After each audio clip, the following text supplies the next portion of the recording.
to the cloud. Okay. So let's get everything started for part 4 of the Builder's Workshop.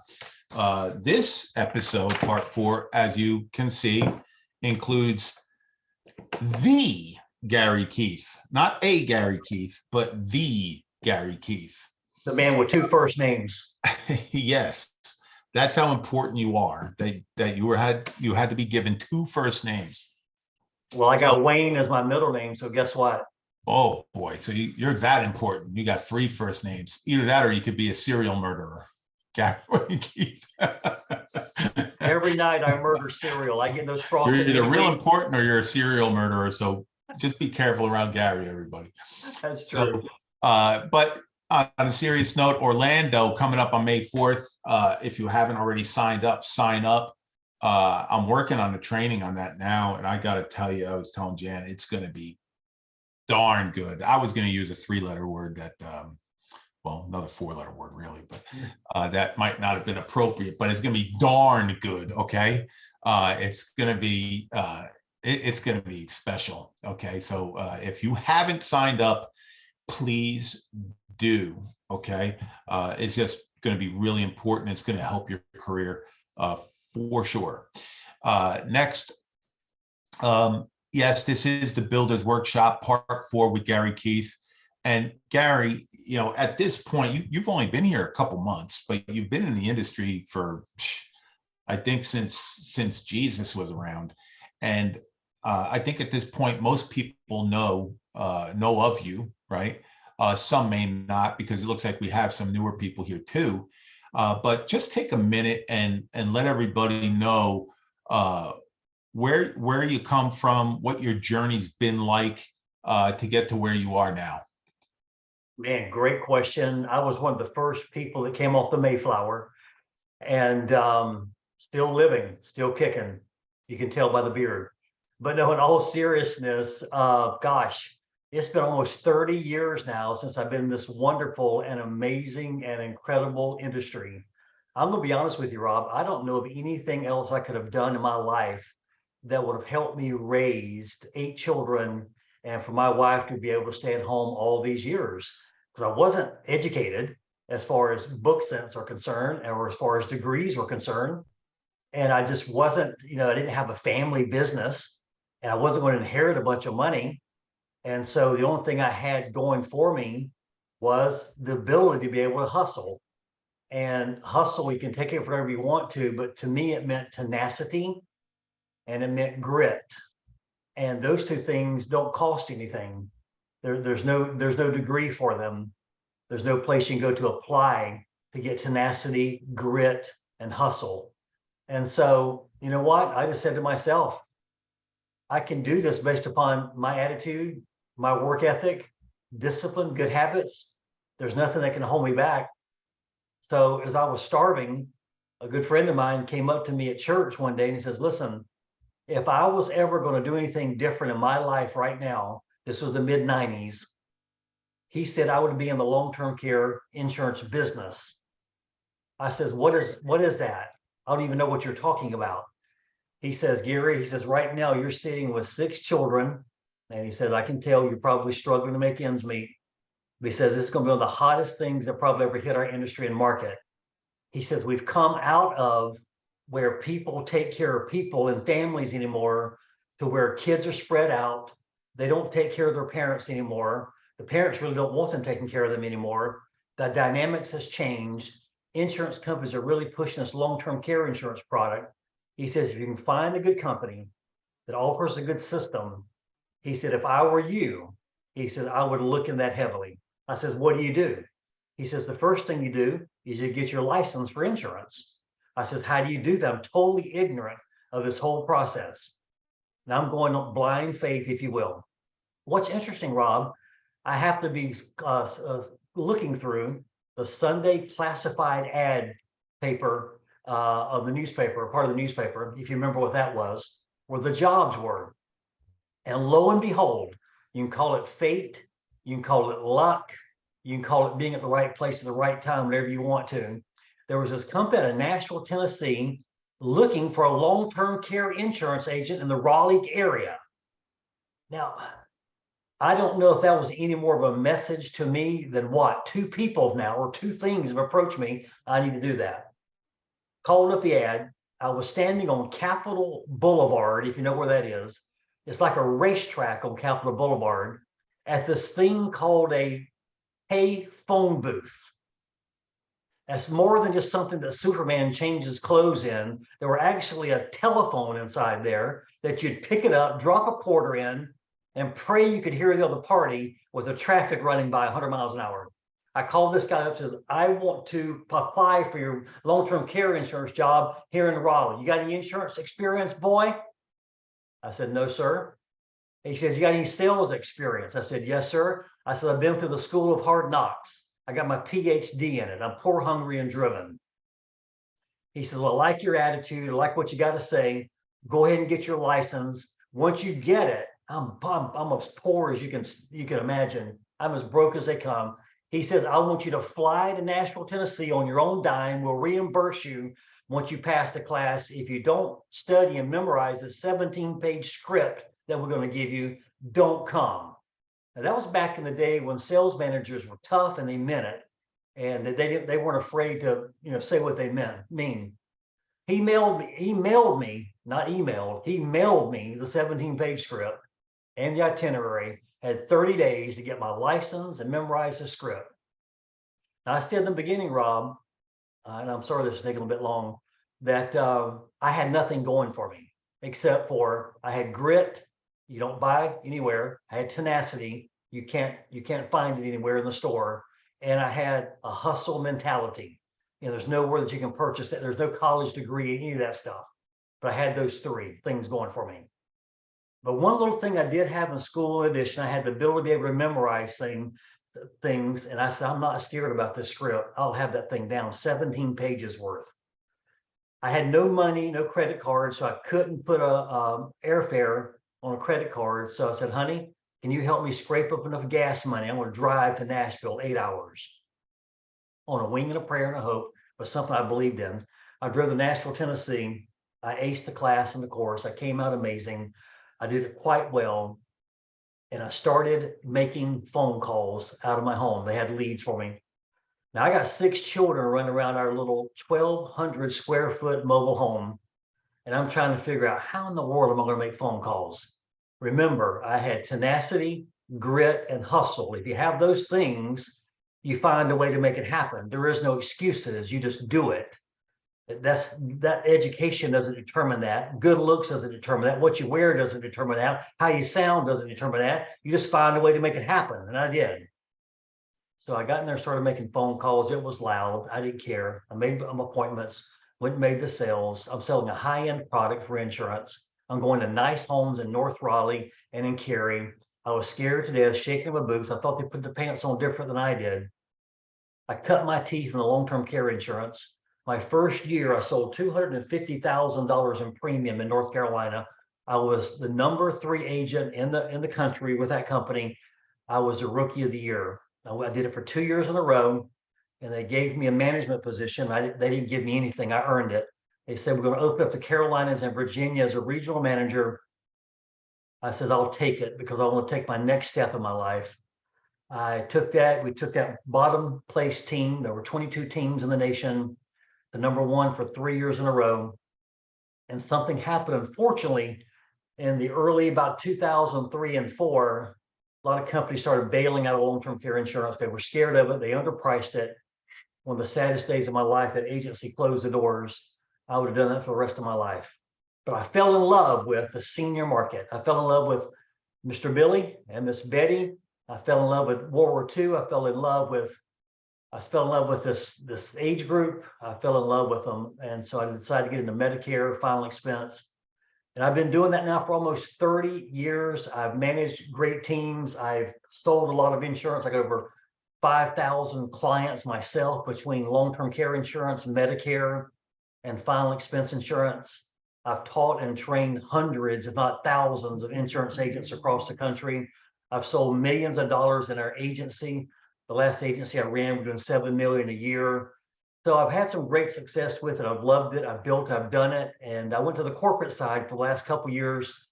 I really helped them develop their own file expense department, got bored. They didn't need me. I didn't need them anymore. And now I'm back out in the field building again. I'm excited to be hooked up with retirement income life. Well, that's that background's exactly why I wanted you to be on this call with me. I've actually been asking Gary to be on several with me, but because he's so important, it's hard to get him nailed down for a specific night. So tonight it is truly a blessing to get him here. I'll send you my fee later. What's that? I'll send you my fee later. Oh, okay. Okay. So Gary, you had mentioned it, you built a large team in the past, and that's kind of what I wanted to talk about a little bit tonight. In addition to moving beyond the recruiting thing, tonight is going to be the first night that we move beyond that and start talking maybe a little bit about development too. You know, you are a trainer. You've been training for a couple decades, right? You have more experience than probably most of the people on this call combined. Okay. So you're sounds a old. perfect. Yeah. Well, I don't want to make you sound older. So overall, when you're leading a team, what's that been like? What has that experience been like for you in the past and even now? And what are some of the advantages that a new builder might be able to expect from leading their own agency or team? Great question, Rob. And I think for me, the first thing was, you've heard the old adage, not every great top salesperson makes a great sales manager.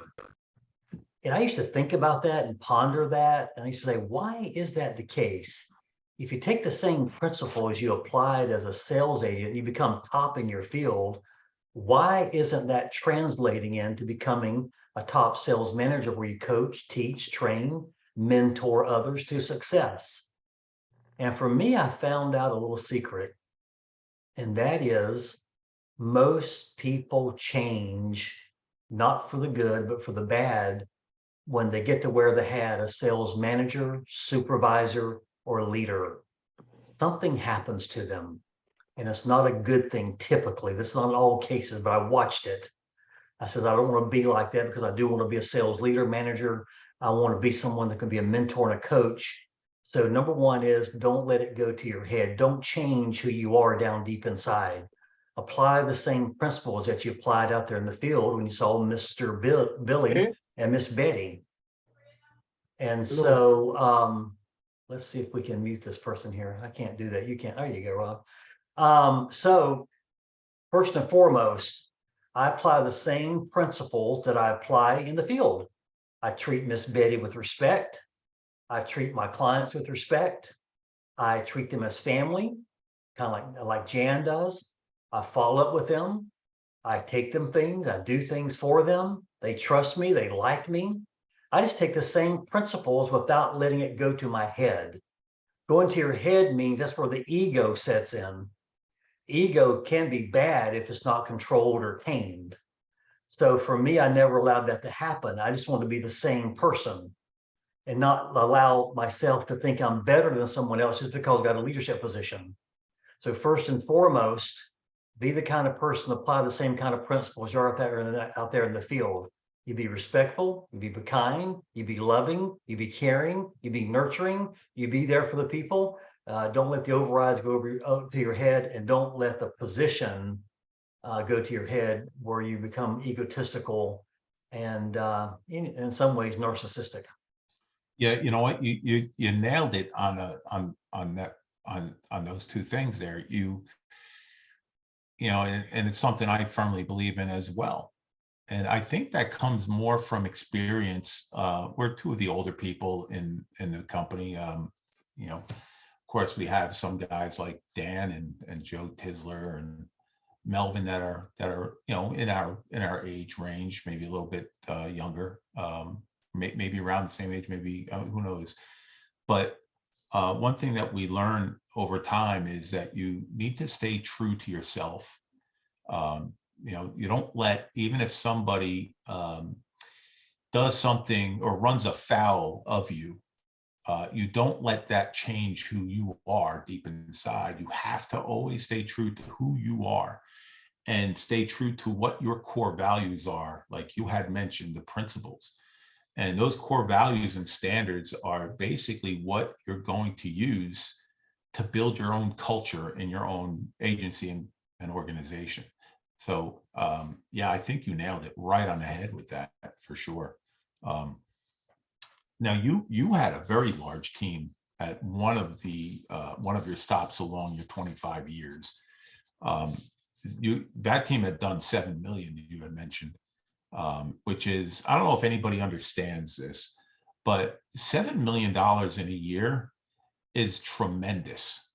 Okay. It doesn't mean Gary made 7 million, but what it does mean is that he was responsible for probably upwards of 60 plus, maybe 80 agents, I would think, right, Gary? Is that about right? 65 to 70 agents. Yeah. All right. I figured it had to be up in that neighborhood. Mm-hmm. And trying to maintain 60 people, 80 people, and anywhere in between, or even more, or even less. How are you able to balance that because of all these different types of personalities that you're going to come across?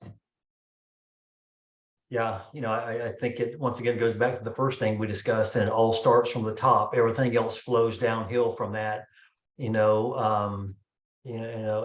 say, gosh, what's the old adage? I can't remember what it was now, about stinking fish or rotten fish. It always starts at the head or something like that.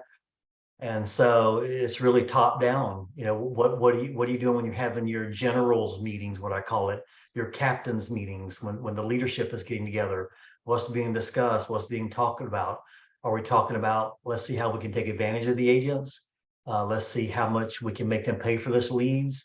Let's see how many times we can recycle these leads. Let's see how many people we can throw in one area and just oversaturate the area. So are we doing something to people, or are we doing something with them and for them? And so it's a mindset, if you will. And I think people hear it. They listen, they look at the leader from the top and they listen to their words, but also watch their actions. What are they saying? And, when I was with several organizations I've done this with now, I noticed a separation start to happen. You want to be friends with the leadership team, but sometimes I saw myself distance myself from others because we were teaching two different things. We were teaching several different principles that didn't align. And I ran my team differently than what they ran their team, based upon those values you talked about, those core values, those principles, those characteristics. So what I would say to the people here, you can't do it all by yourself, but you can coach, train, and mentor other captains, other lieutenants, other generals, if you will, on your team, and they're going to watch you and listen to you. And what comes out of your mouth is what they're going to take and run with it. What they watch you do, they're going to take and they're going to run with it. So you can't be one person personally in life, and you can't be another different person professionally in life. They mirror each other. They go hand in hand. If I'm a person at home that yells and screams and beats my wife and kids, and I try to come at work and be nice and goody two shoes, it's not going to happen. It's going to come out. The true colors always show out. So you can't live two different lives. You can't live two different lives or lies. You're one and the same person. So be careful what you say. Be careful what you do, because others will mimic and follow you. Yeah, you have to think about the consequences of not just what you do, but what you say. And you kind of have to look, 4 or 5 steps ahead when you're leading your own team. So now, when you were building elsewhere, and even today, I mean, you've been building for a long time. I mean, you have lots of experience. Now, maybe further back then, the internet, it wasn't what it is today, right? So you had to do other things to build. And there is one certain thing that you did, which I got to tell you, I was blown away by. I thought it was just the greatest idea. And to you, you probably think of it as, well, that's nothing special. I mean, we all used to do it. But to somebody like me that I wasn't in this industry 20 years ago, and I didn't know enough to really think that that's how you could do the building part. Share with everybody what you did, how you did it, and what the results were like. It's great, Rob. I'm not the sharpest tool in the shed, and I don't believe in reinventing the wheel. I believe in following proven systems. And what I learned out in the field was, after a while, that if I got really good at branding myself, if I got really good at making an impression upon my client, they would remember me, buy from me, keep it, and then refer all their family and friends. So that's the path of greatest resistance right there, I think, in a lot of ways. Everybody likes to just buy leads for the week and just run their leads, and that's fine. But I want to be different. I wanted to figure out the smart way to do this. And that is, I went and had a coffee mug made up. I mean, not very few people do that. I carried cases of coffee mugs in my car with me and given my clients and my calling card. And when they called me back 5, 10, 15 years later, I said, how'd you remember my name and number? I got you on my coffee mug in the kitchen. People don't lose coffee mugs. So I was doing something different and unique. And so I said, this referral thing is amazing. It can cut my lead costs down. It has them remember me. It keeps it on the books better. It keeps other agents out. So it was a win-win-win. Now, you don't have to do coffee mugs. There's a lot of other things you can do. I said, well, I bet this would probably work in the recruiting side.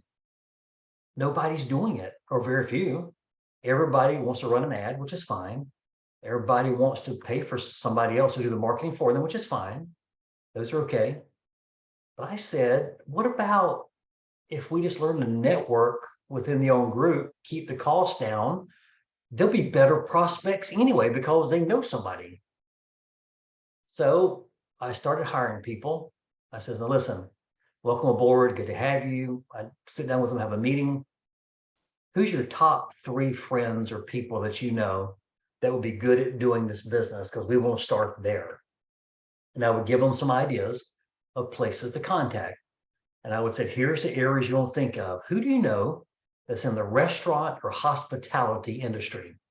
What restaurant do you frequent on a regular basis that you know that person's personality is amazing?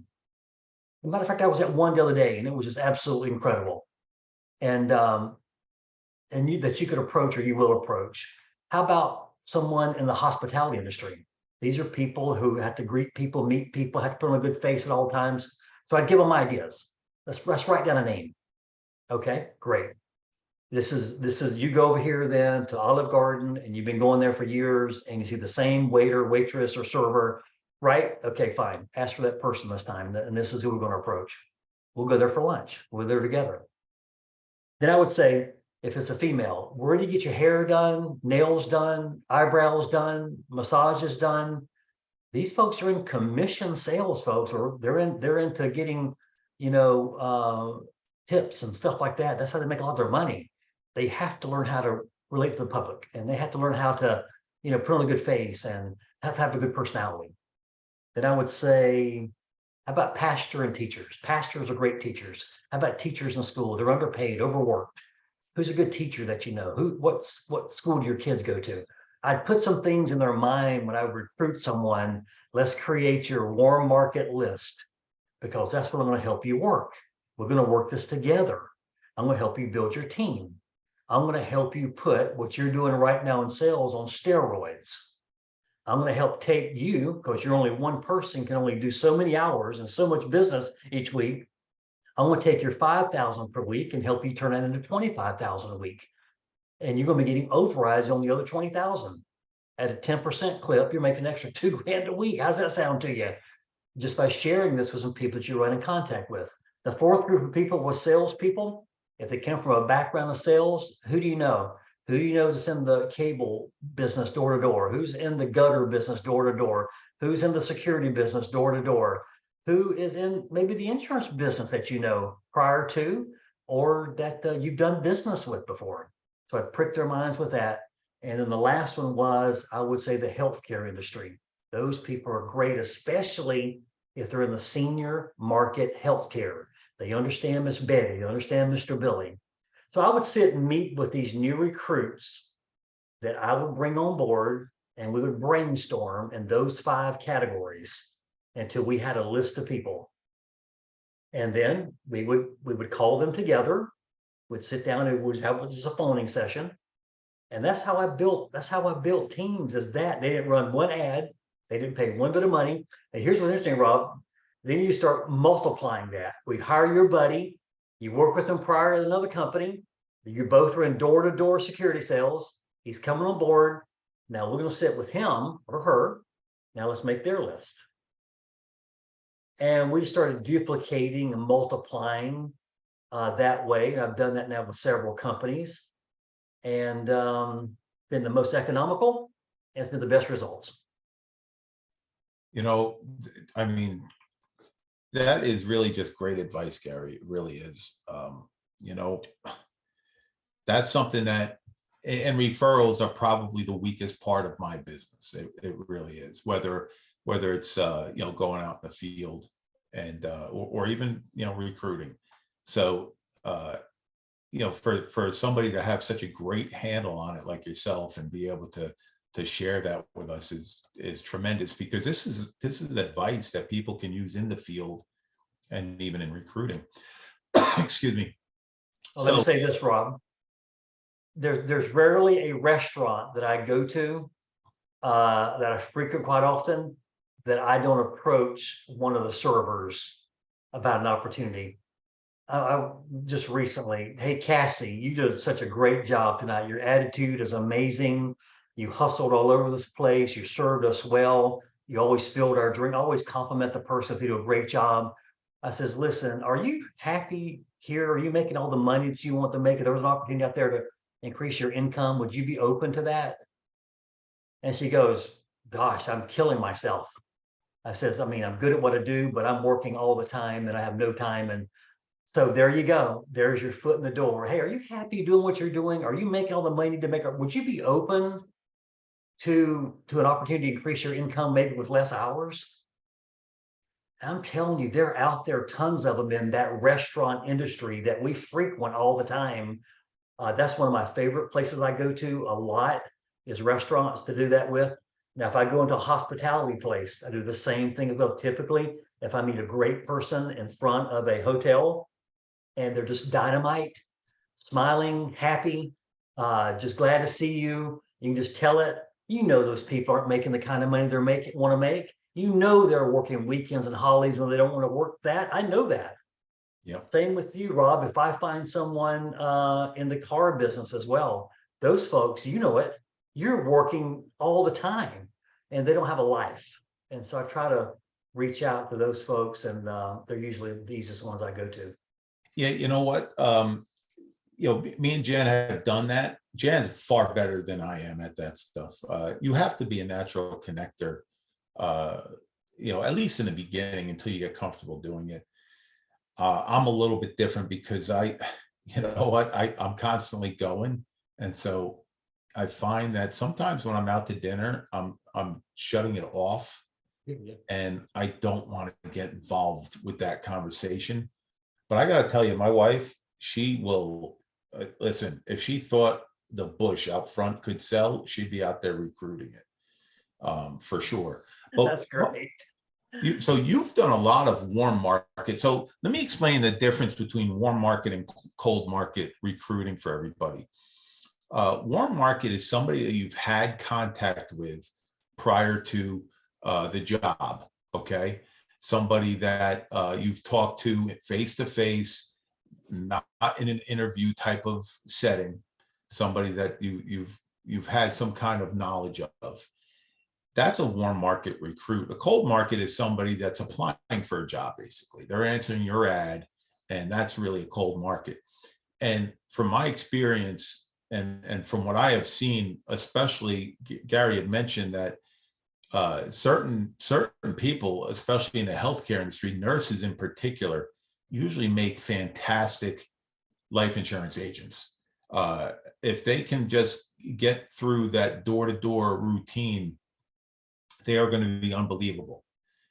Some of the best agents out there are nurses or former nurses, and they make an absolute killing on it. But if you're able to use your warm market and get those people, you're going to have an advantage, because warm market is going to give you more time to get them trained up. They're cold market, and this is the biggest problem with it. They've usually had issues elsewhere, and then they're coming here. And at that point, you don't have a long leash, because somebody else messed them up pretty bad. And so they need to make money really quick. Whereas warm market, that's not usually the case. They're usually coming from a job, and they usually have something in the bank, and they don't need to make money in 2 minutes. And so if you have the opportunity to recruit warm market like Gary does, I think that's really a tremendous advantage. Would you agree with that, Gary? There's no question about that. And that's why when I do bring on a new recruit, I say, let's start with your warm market first. And then I'm going to teach you how to bird dog those people you come in contact with every day. But typically, as you say, Rob, starting with your warm market is the best. I mean, you look in your own church, if you go to church, who is it in your church that you see that's just, got that personality, that magnetic personality? They stick out above the rest. This is where, I go to church every Sunday, so I knew where to start with my warm market. And one of my friends who've been friends for years, I said, I know I'm calling Kevin. I know that I'm going to call Kevin now that I'm in this business. And sure enough, I said, Kevin, let's go have lunch. I want to tell you what I'm doing. Let's see if you and I can tag team and build this thing together. And Kevin said, yep, let's do it, brother. And so you do start with people that know you and you know them, because that definitely is easier. So you make a list of the people you personally know, and especially those who are perhaps in that type of industry that I've already described, because they're in the people business, and that helps make this transition a little bit easier. So I think you're right, Rob. Warm market, and then I teach them how to do that a little bit cooler market, which I talk about approaching people at restaurants and stuff like that. Yeah, yep, exactly.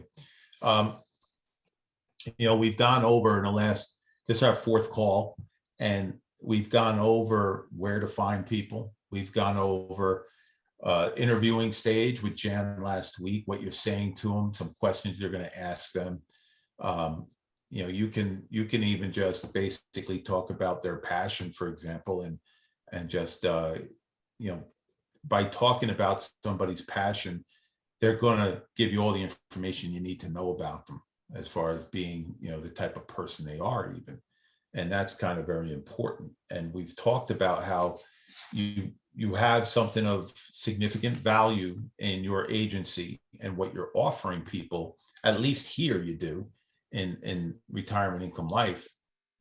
And so you need to understand that you have that, and what you have, not everybody deserves. However, if you're bringing in somebody warm market, there's a better chance that that person is really going to be able to, is going to be the type of person that you're looking for.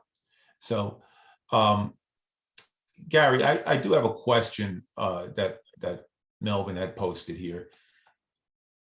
How much time are you spending with your people weekly or daily or monthly? Is there a specific amount of time, or how do you decide how much time to spend with people? Yeah, I would typically do something like this where I'd have, one-on-ones is what I call them, on a weekly basis with that individual. And I usually carve out at least 30 minutes where I want to have a one-on-one, either a conference call. And then monthly, I gather the team together, and I always try to build my team initially within a couple hour radius of where I lived. I built a bonfire within a couple hour radius of Raleigh, so you don't have to go nationwide on this stuff. That's the beautiful part about this thing.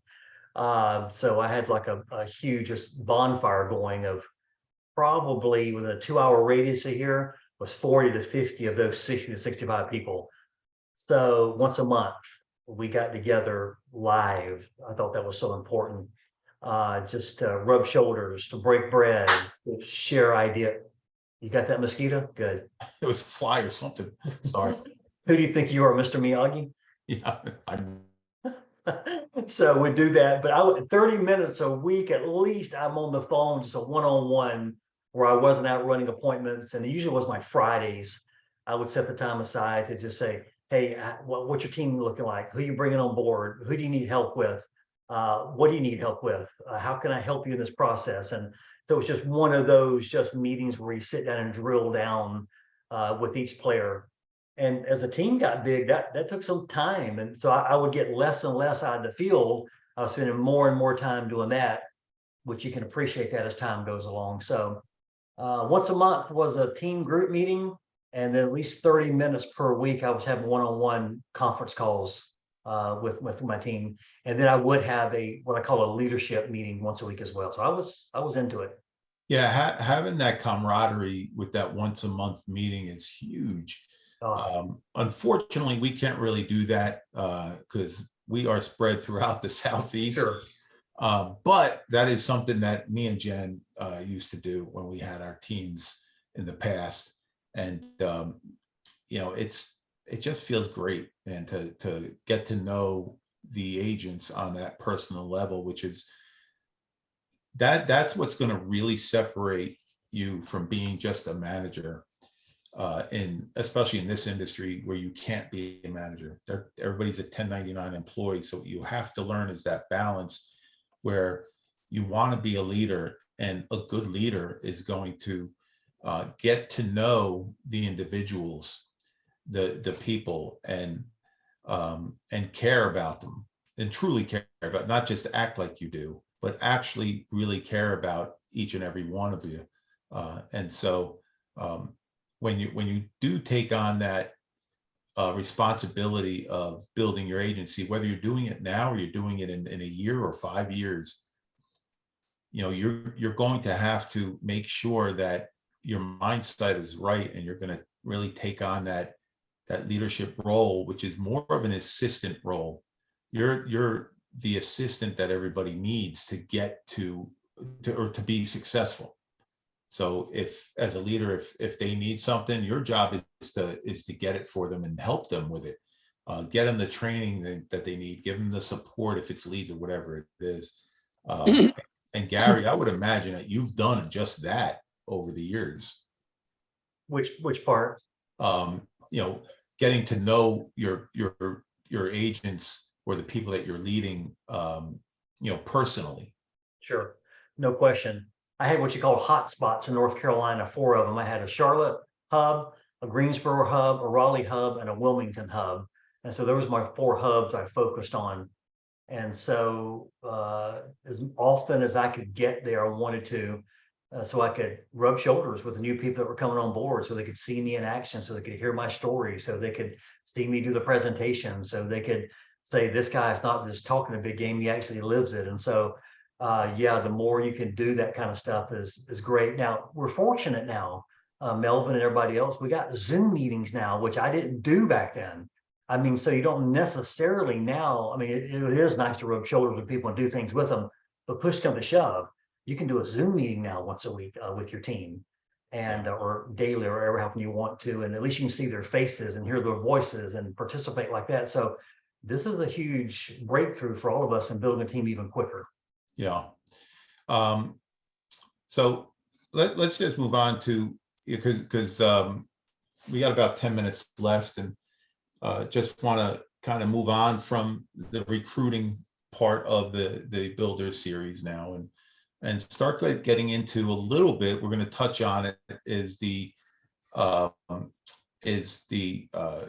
growth part, where we're helping agents.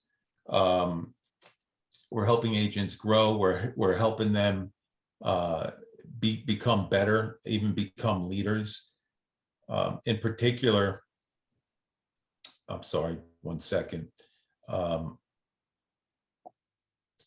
Work on agent development, because you had mentioned it earlier that your job as an agency builder is to build new leaders. And that's really a true measure of success, is how many leaders you can create, how many leaders you can rise up. How do you identify somebody that has leadership qualities? Yeah, I What do don't you think look that's for in that person? a great question. And I think team play is the first thing I notice about an individual. Are they just a selfless individual, don't want to share ideas, don't want to share thoughts, don't want to be at the meetings, don't want to participate? They just want to glean from everybody else and gather from everyone else, but they don't want to share anything. So I look at first for sharing the team play attitude of the individual. They still may be rusty, a little bit wet behind the ears, but they're eager to like, hey, what can I do to help everybody get better? What can I share with you? I tried this week. Maybe you guys want to try this. So team play is first of all the thing I look at. I think secondly, what I look at is, does the person take what I'm suggesting and the ideas that I'm giving them and the thoughts and suggestions and applying those principles? Maybe they're falling flat on their face, but at least they get back up and try again and try again and try again. So it's like she was on, oh, she still is. Jasmine attended my psychology of the sale meeting this past week, and we've been talking about doing day of appointments. And she told me she called an old lead. She was so happy, and that she just talked to Miss Betty, and she said, "Come right on over." I said, "That's terrific, Jasmine. That's somebody you look for in a leadership role, because they take what you're doing or saying and apply the principle, and they're finding success, or maybe they're struggling, but at least they're trying." She did that. Now, I look for that in an individual, team play, right attitude, take what you say and run with it. They attend the meetings, they got a good attitude. Those are the type of principles and characteristics you look for, I believe, in an individual to grow a business. So, that is actually a great thing about Jasmine in particular, and I'm going to call her out on this. This lady wants to learn. She's hungry, and I don't think there's any quitting that woman, quite honestly. And I'll say that same about Benita too. Benita works with Jasmine down in Arkansas, and but here's the thing: you could say that about a lot of people on our team, and they just have that. You tell them what to do, and they apply it, and they believe in the process. And you're right. I think that's important in somebody that's going to be a leader, is that they're 100% bought in, and they are all about the team. You had mentioned earlier about ego and and I know I've said this in the past, where you leave the ego at home. And what I meant by that is that if your ego's in the way, if it doesn't fall under that team umbrella, yes, leave that ego at home. But you always need that edge to be a winner, to the never quit attitude, the never say die attitude. Do you find that that's a quality, having that ego? Do you find that's a quality, especially for people coming from other sales organizations where they've been successful? Do you find that's a hard thing to control with people, controlling that ego? I mean, it can be. It truly can be. An ego can get in a person's way, that's for sure. It can crush an individual. It can crush a company. It can crush an organization. It can crush a nation. I mean, it can crush a lot of things when your pride gets in the way, your ego gets too big. You become a borderline narcissistic individual. I think as we lean more towards the other way, practicing that humility side, practicing that, hey, I'm sorry side, practicing, I don't know everything, but maybe you want to try this. I think practicing those type of characteristics will get you a whole lot further than thinking that I know everything, it's my way or the highway. This is the way it's always been done. This is how we're going to do it. I think those type of characteristics and principles will crush a team, it'll crush an individual. It crushes people wanting to work with you. So I try to stay as far away from that as I can, even when I'm teaching my classes, and I've been doing this for decades, 30, 40 years sales. I still don't know everything. I still make mistakes. I'm still learning and growing from you guys. So I think as long as you can keep that thing in check, that you'll be much better off for sure. I mean, I've come from organizations, and so have you, where I've seen the leadership of the company just totally destroy themselves because their egos are so big, they can't keep people. I mean, it's just a burn insurance organization. And what I love about what you, Rob, are doing, and Rob Boyd is doing, and Lester and other leaders of this company and team is you guys are finding a way to check your egos. You're finding a way to say, you know what, I don't know everything. You're finding a way to say, hey, that we embrace all of you and the goodness that you have and the knowledge that you have, and come teach and learn. Let's grow together. That's a healthy atmosphere and a healthy environment, a healthy company, and that's why I'm grateful to be a part of it. Yeah, that is something that made retirement income life a little bit different, is that we all have our own strengths, and we all have the ability to put the ego aside and say, hey, I don't know about this as well as, say, Rob Boyd or Janet or Lester or Matt or Vic or whoever. And so we can learn from everybody. Heck, I can learn from just about anybody. I mentioned this story in the past that I learned from a guy that was a cokehead. And he gave me a tip on marriage when I was married for, I don't know, maybe 4 or 5 years. And you know what? It made me just see things a little bit differently. So you can learn from anybody. Just because somebody might have bad habits doesn't mean they can't teach you a great lesson. So, Gary, we're almost out of time. So we're going to start winding it up. But, I wanted to ask you, because you have seen a lot of people. Now, I'm going to tell you guys something about one of Gary's teams that he did lead. The one in Wilmington in particular, I'm sure that was one that you were very proud of. That was a massive team. That I was literally told that I shouldn't waste my time building in Wilmington because of his team. Okay. Now, when the vice president of the company tells you that, don't waste your money, don't bother building in an area, you just won't get any traction. And then I asked, well, can I go, 20 miles, 30 miles south or north? Or nope, don't even bother, because they're all spread out through the area. That's how big the team was. And so when Gary's talking about, building agents, building agencies, I certainly would hope that you're taking notes on this, because this is a man that's been there. He's been where you're trying to be. Even though you're starting out, he started out with how many agents? One, right? We all started out with one agent. I started out with one agent. When I came here from the other IMO, it was just me, Jan, and Ken Bond. And that was it. That was right at 2 years ago. Now we have 130 contracted in 2 years. It's a lot of work, yeah, but it's worth it. So, but I want everybody to understand this, and Miles touched on it last week. It's not just sunshine and unicorns. There's a tough side to this, and Gary knows the tough side just as well as I do, and Rob Boyd. That tough side is something that can frighten you, and we've had agents, some even on this call right now, that have gotten a taste of that, and it scared them. And so, Gary, I want you to touch on some of those pitfalls that agents can expect, and how can they learn to deal with those pitfalls that they may encounter? Some of the pitfalls they might encounter when they start recruiting people and training them and bringing them on board. Yeah.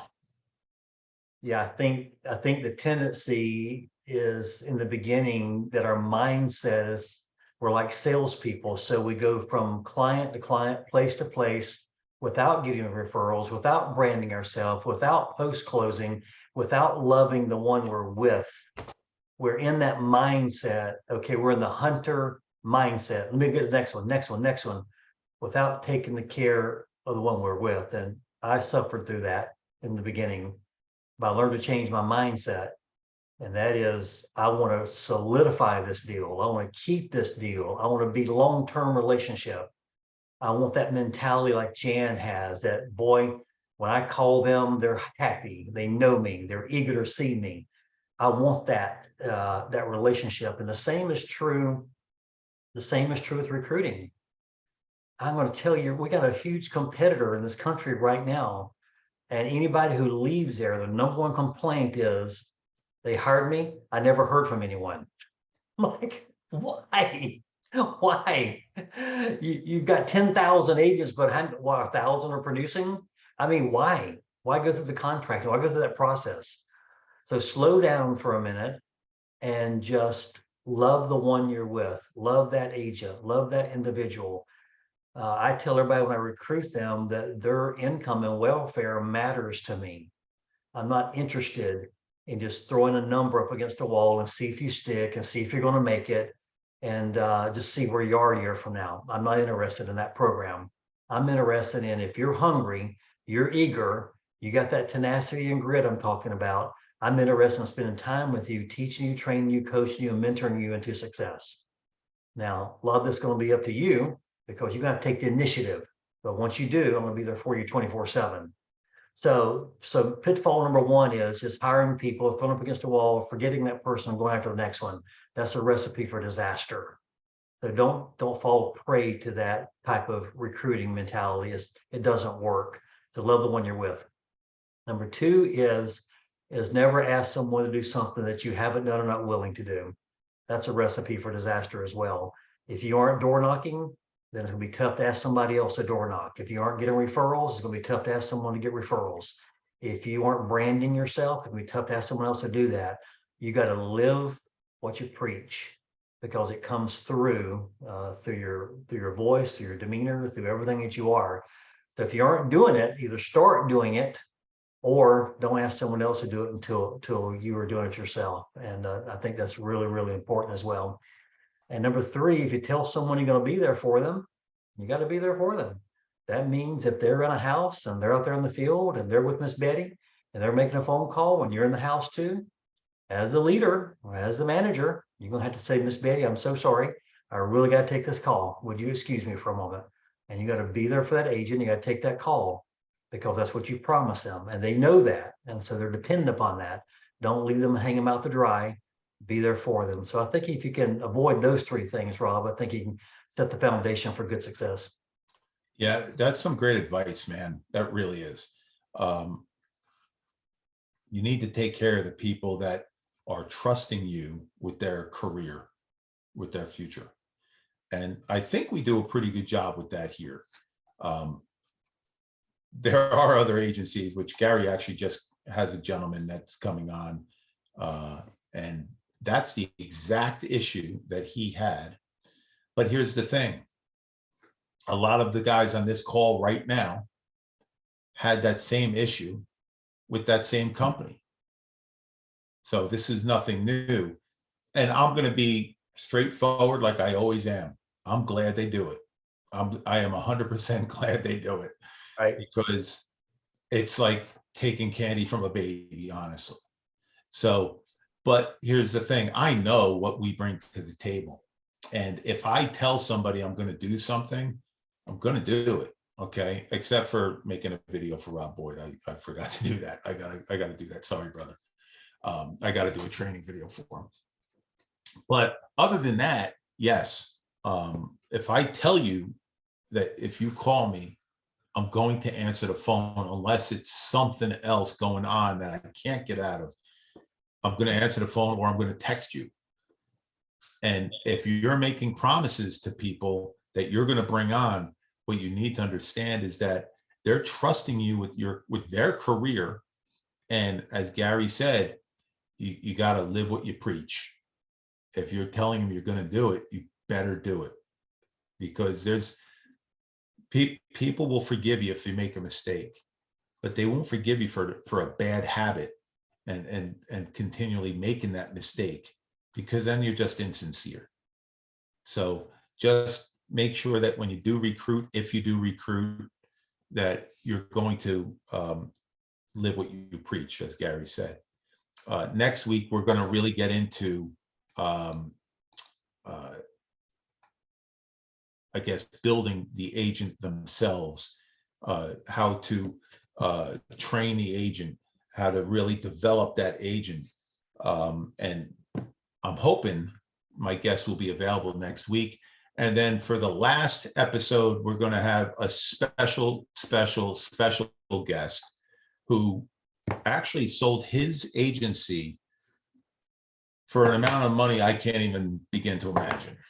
Okay. And that will give you an idea on of what could be in store for you if you do this right. You heed the advice that guests like Eric Salazar and Miles and Jan and Gary and my next week's guest and even the last week's guest are giving you. If you heed their advice and you work with your leadership and you change your mentality from that of an agent to a leader and understand that there's sacrifices that you're going to have to make in order to get to where you want to go, the sky's the limit.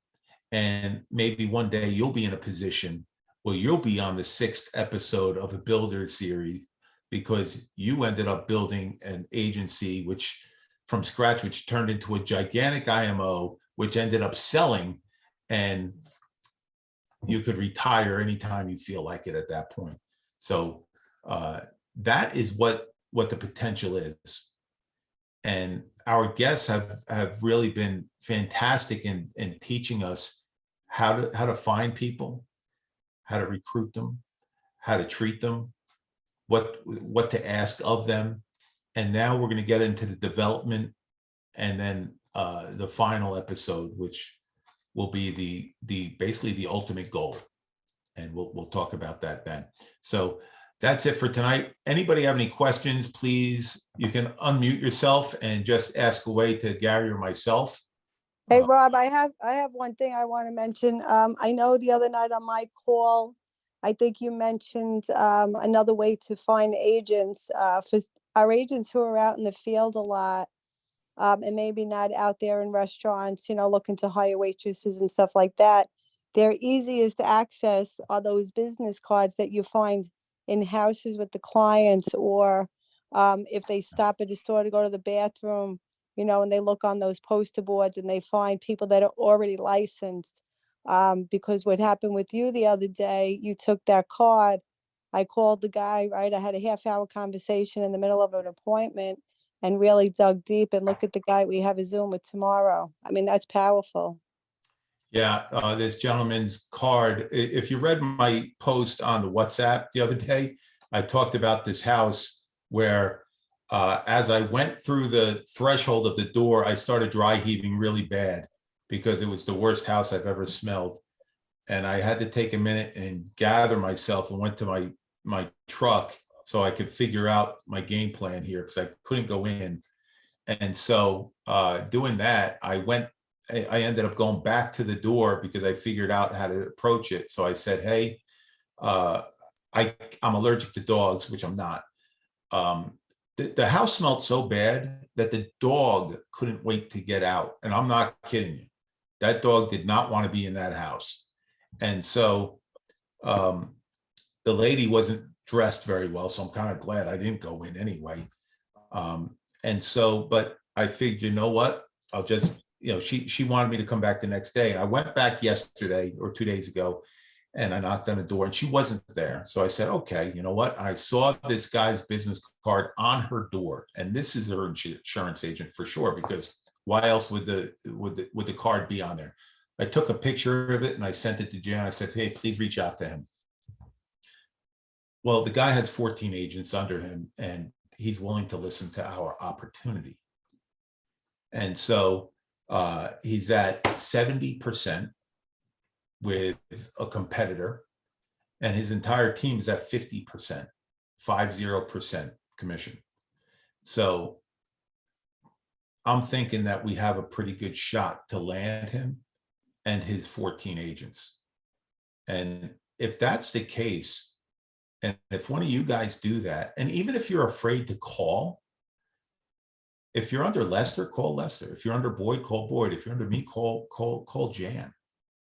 And ask her to call for you. Ask Boyd, ask Lester to call for you. And see if you can strike their curiosity. Because landing that one person, that could be a game changer for you. It really could, especially if it's a team that's already trained up. And they're really turnkey. You don't really have to do a whole lot because you're just going to increase their commission by 40%. Now, who wouldn't take that? So if you're in a gas station or Sheetz, right? If you're in a Sheetz or whatever you have out in the West or the central area of the country, look at the bulletin board. I take the 5 minutes. I look at the bulletin board. I pull off cards all the time, Lincoln Heritage or whatever. I've even had Jan say, man, these are just so tough to call sometimes. Yeah, but you're just looking for that one. You're just looking for the one. Just like you're working leads, you could have 30 leads that are 15 years old, but you're going to find that one that's going to buy from you. And it's the same thing with looking at these business cards. So that's a great point by Jan. I actually forgot about it. I do have the appointment tomorrow morning with him on a Zoom. And I'm hoping we can really get him locked down by offering him a little bit more than what he's getting now. So, but just wanted to mention that to you guys. So if you are ready to build, if you are ready to take on that leadership role, reach out to me or Gary or Lester or Boyd or Jan or whoever. Just reach out to somebody and say, hey, listen, can you help me? Matter of fact, I don't care who it is. If anybody ever needs my help or Jan's, we'll always help. It doesn't matter. I don't care who your leadership is or not. I mean, if they're okay with us helping you, I would love to. It's up to you guys. The offer is always going to be on the table for everybody. So, but guys, that's really about it. Unless anybody has any questions, anybody have any other questions or statements they want to make? I think Lester had a question on here. You wanted me to answer? Oh yeah. I submitted mine. Yeah, Gary, if you don't mind answering that. I got it, man. That's great. That's a wonderful question, Lester. I think it's very, very appropriate because sometimes the bottom feeders can suck the life right out of us leaders.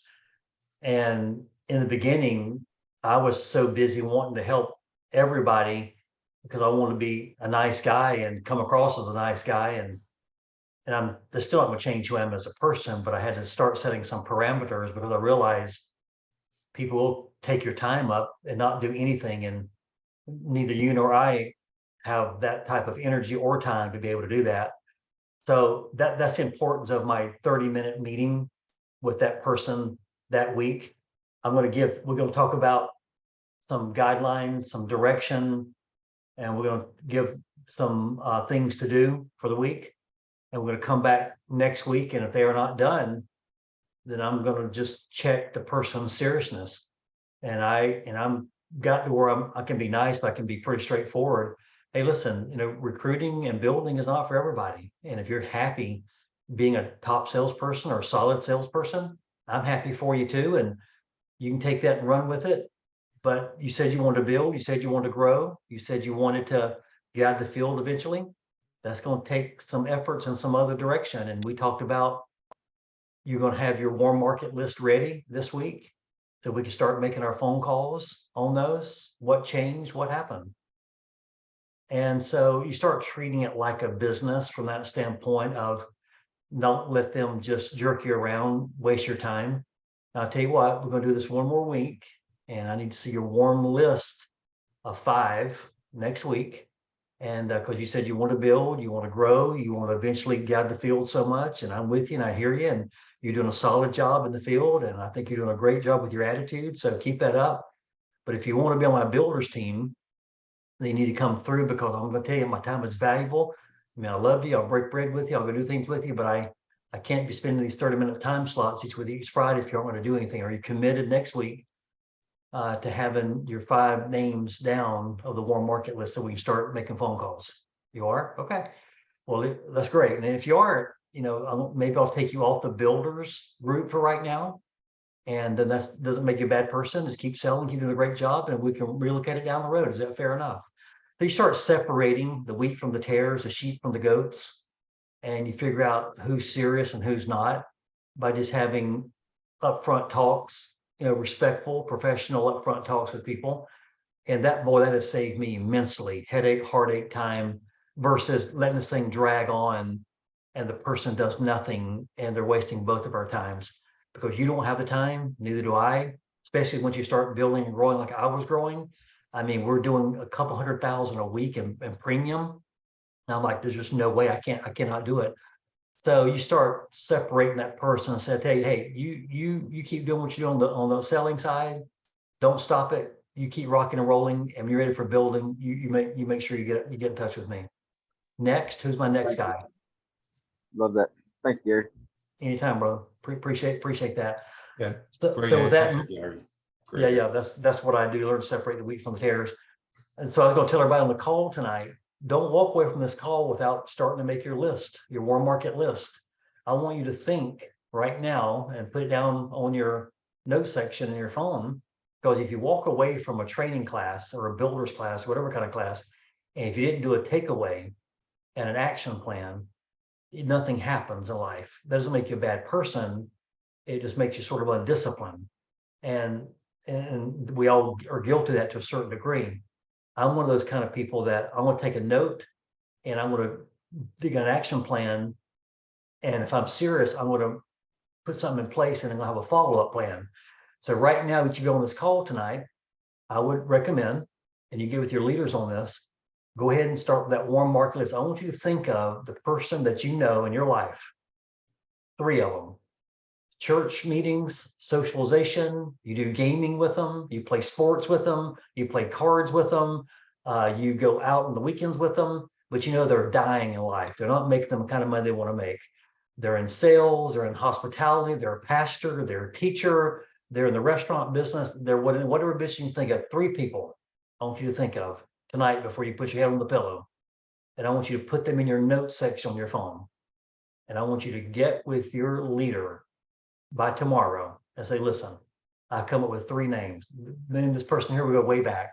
We play basketball at church every Wednesday night. I've been knowing this guy forever.